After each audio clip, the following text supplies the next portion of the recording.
Okay, welcome back. Welcome back to the Witcher Companion. Hopefully you can tell. New camera, new microphone. I feel like I look deathly pale with this new one. I could be wrong, but I sound amazing, I bet. I bet I sound amazing. I don't know. I'm still working out the kinks because I've never had anything like this. So I don't know. We'll see how it goes. I have to remember to look into this new camera now, because it's not like right where my face is. I'm going to do what I can. But in the meantime, we've got a short story to talk about. The Edge of the World. It's a solid short story, I think. Before we get into it, we're obviously going to do the voice of reason. I don't have much for this particular voice of reason. I just marked one passage from this voice of reason because I think it was really cute, and it just shows how tight Dandelion and Geralt are, or just how similar they are. Dandelion is talking about this tome that he used to read when he studied in Oxenfurt, talking about how he studied geography. The atlas was bigger and it was easier to hide a demijohn of vodka behind it. And Geralt laughs and stands up and moves one of the books on the shelves, and there's a bottle of alcohol behind it. Oh, they're so cute together. And it just goes to show that even though they're very different people, there's a reason they're friends, because they are kind of similar in those funny ways.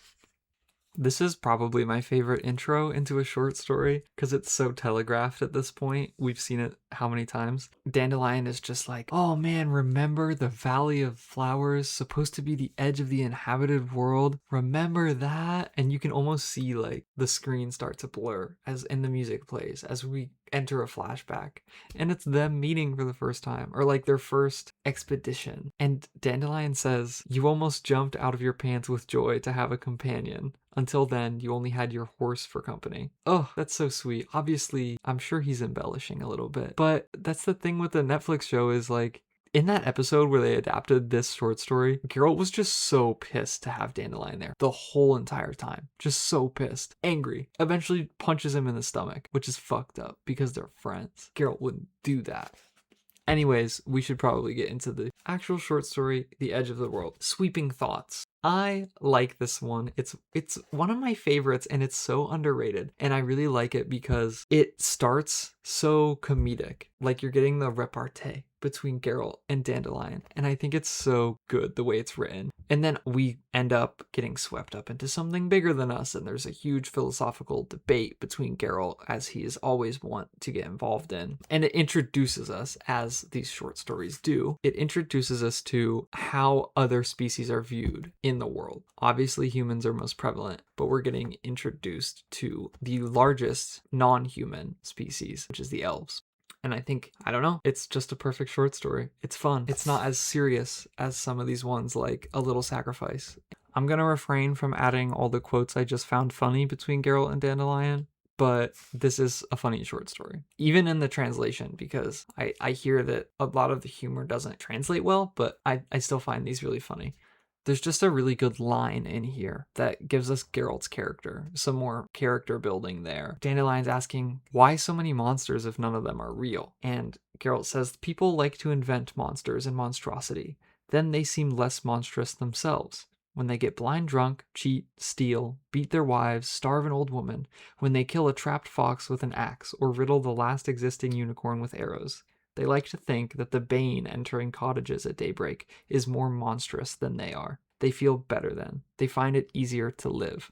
That's awful, but he do be right. That's my thing, is I feel like The Witcher, people always ask, what world would you want to live in? What fantasy world, if you had to be a peasant, what world would you want to live in? It's low-key not The Witcher. I feel like it seems awful. Everybody's living in shacks, and there's monsters if you're out at night. Everyone is just dying left and right to Strigas and Kikimoras, and that's not even counting the shit that they make up to cover the atrocities that they're committing themselves. So like, pretty bad fucking world to live in. I digress. I do just want to say that Dol Blathanna, the Valley of the Flowers, is maybe my favorite place in The Witcher. And I don't know if you ever get to go there in Witcher 1 or 2. I know you don't in 3, but that's my dream place to go visit. Like Dol Blathanna, I want to see that. And like Upper and Lower Posada too. They sound so amazing with like how well the land flourishes there. I would love to go. Ugh, I would just love to see it.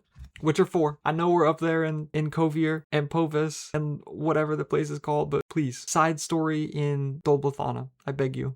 I have not included any thoughts on this short story up until Geralt and Dandelion get kidnapped by the elves. I really like it. I think it's really funny, but I don't have much to add there, except that I think it's really good friendship building for them. So jumping right in at once they have been kidnapped here. Another thing that shows just how much Geralt cares for Dandelion. Geralt doesn't well up with fury like he does until they smash Dandelion's loot, and he turns and sees Dandelion's face. The poet turned as white as death. His lips quivered. Geralt, feeling cold fury rising up somewhere within him, drew to Ruviel's eyes with his own. He gets so pissed seeing Dandelion like that because they're so sweet. They're good friends to each other. Geralt and Filavandrel, or just the elves as a whole, they both put forth their own arguments, and both are flawed and both are a little correct, and I'll dive into it more. But here we see part of the elves' flaws in their arguments. When Dandelion says, I don't care a shit about their time. What have I done to them? What wrong have I done to them? And the white-haired elf, Filavandrel, says, think carefully, and maybe you can answer the question for yourself. And Geralt sets the record straight and says, oh, he's just taking revenge for all the wrong that man has done to the elves. It's all the same to him who he takes his revenge on. Don't be deluded by his noble bearing and elaborate speech, Dandelion. He's no different than the Black Eyes who knocked us down. He has to unload his powerless hatred on somebody. And Geralt's absolutely right. Geralt and Dandelion haven't done anything to the elves, these elves specifically, except maybe perpetuate stereotypes and systems that society has thrust upon them. So for Filavandrel to consider killing Geralt and Dandelion to take revenge for men, that is a flaw in how he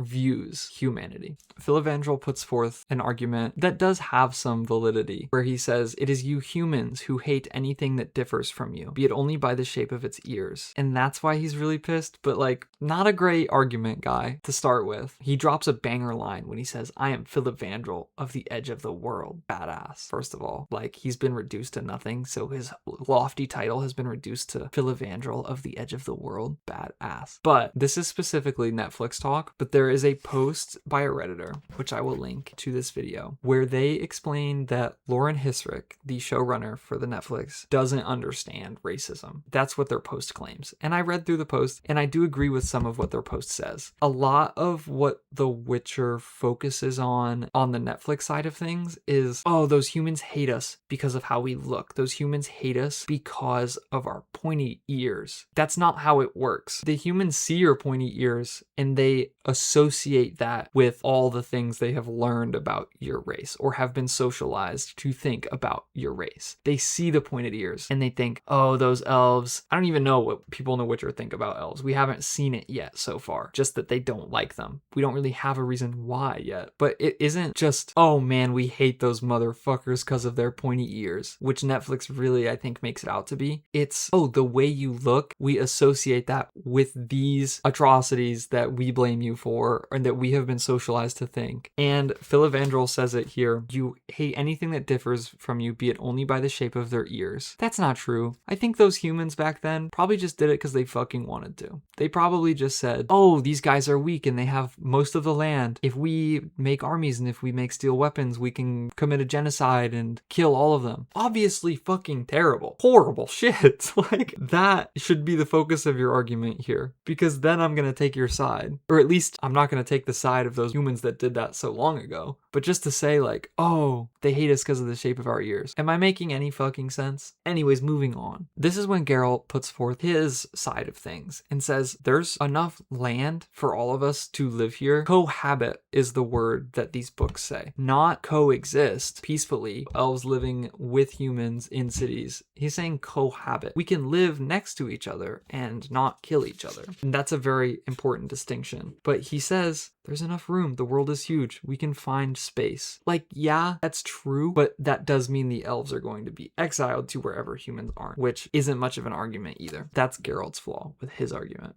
Filavandrel says something here that is very important for the end of this short story, I think. For us, the earth gave birth and blossomed because it loved us. Well, no love lasts forever, but we still want to survive. He says this, and I think at the end of this short story, when the Lady of the Fields has clearly blessed the humans of Upper and Lower Persada, or just the humans of Dol Blithana, with that bountiful harvest, the land is blooming and giving birth and blossoming for the humans. So the Lady of the Fields has obviously picked a side in things as far as, I don't want to say who is in the right, because the Lady of the Fields picking the human side isn't saying, oh, the human conquest of the elves is right and all of that. No, it's saying these are hardworking people who are working the land and providing sustenance. And the elves that live in Dol Blithana are spiteful and want that revenge. They want to waste away their time or grow their strength until they can storm down into the fields and be slaughtered in a glorious death.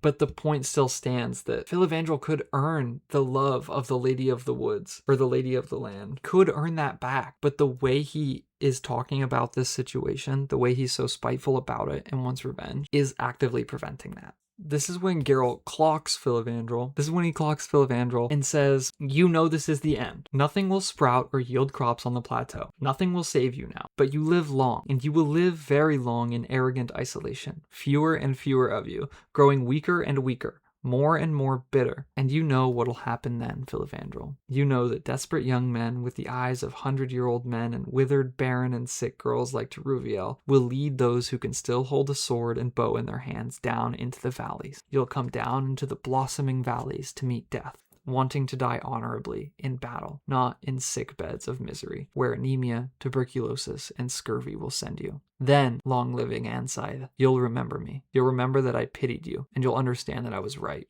Holy shit, Geralt's 100% right in this paragraph, stating, you're going to sit here in isolation, completely embittered, as is your right. That is your right to do that because they've taken everything from you. But this is where it's going to lead. And you're going to remember that I, a human, as you view me, took pity on you. And you could have sought that from others in the world before coming down here to die vaingloriously. It's not right for Geralt to make the argument that the elves should seek cohabitation with the humans. It's not right for him to be making that argument, if you ask me. But somebody needs to. Or the events as Geralt just described them will play out. Some final thoughts at the end of this short story. Obviously, Lil, or the Lady of the Woods, Lady of the Land, she shows up and the elves are convinced to leave here. And later, Geralt is asked if he gathered any of what Lil was saying to the elves, and he says, yes, I did. She showed them hope that things renew themselves and won't stop doing so. And in that moment, Geralt and Dandelion represented all of humanity, and Filavandrel was representing all of the elves. And Lil had shown hope and that things can renew themselves, and he was convinced to turn aside and retreat into the mountains of Dol Blithana until a better day. And in that same vein, Dandelion says, do you think that she'll stay with them, the people of Posada? Do you think she'll stay in Dol Blithana?